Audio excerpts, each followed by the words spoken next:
Hey everybody, I'm in my front yard, and I was thinking the other day about how my friend Jason forgot his helmet so he couldn't paddle, and how I mentioned in a video that he had forgotten one of the 5 things, and that our friend Janice always reminds us to count 5, make sure we have the 5 things. And I didn't really explain what the 5 things are, so I'm going to do that now. Here they are, the 5 things you need if you want to go whitewater kayaking. If they're color coordinated, even better. But these are things that you have to have in order to go on a whitewater kayaking trip. And the first one is the biggest, a whitewater kayak.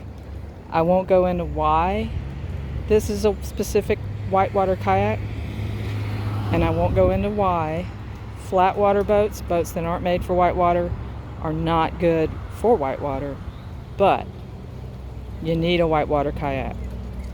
That's 1. 2, you need a paddle.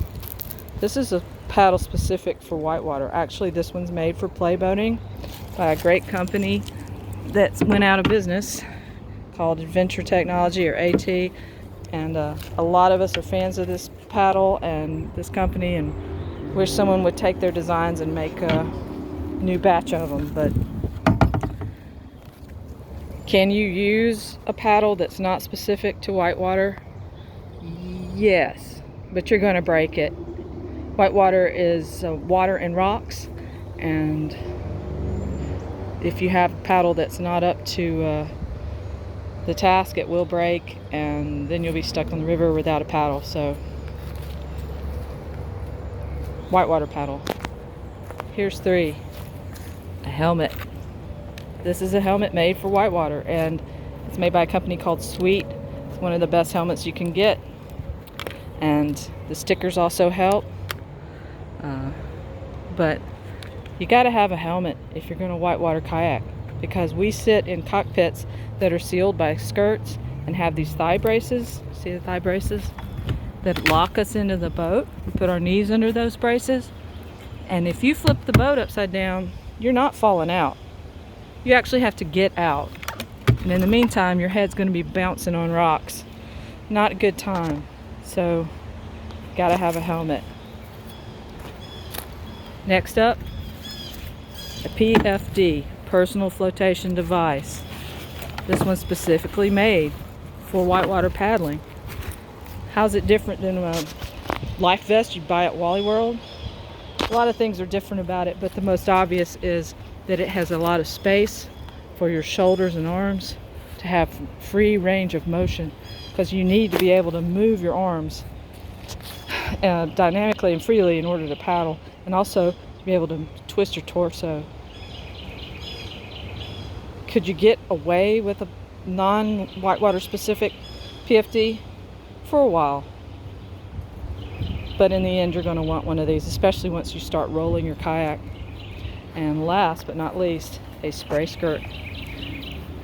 This spray skirt is made out of neoprene with a bungee around it, what we call the rand.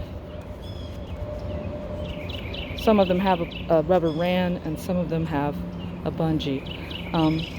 I've moved to using all bungee skirts. Different people have different opinions about it. This is an IR Klingon Empire immersion research. It's been an awesome skirt, but again, it's made of neoprene, and you wear this tunnel around your waist, and that seals to the cockpit of the boat. So when you flip over, water doesn't get in the boat. You roll back up, you go on your way. So anyway, those are the 5 things. Can't see the helmet anymore, it's under the skirt. Those are the 5 things you need in order to whitewater kayak.